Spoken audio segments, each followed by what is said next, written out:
সকলকে জানাই good morning. আজকে দেখো আমি পুরো মারাঠি মুলগি হয়ে গেছি।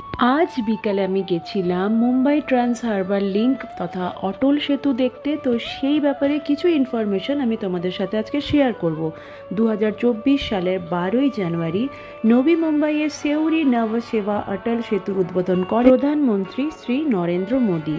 তার সঙ্গে ছিলেন মহারাষ্ট্রের রাজ্যপাল শ্রী রমেশ ব্যাস, রাজ্যের মুখ্যমন্ত্রী শ্রী একনাথ শিন্ডে এবং উপমুখ্যমন্ত্রী শ্রী দেবেন্দ্র ফড়নবিস ও শ্রী অজিত পাওয়ার।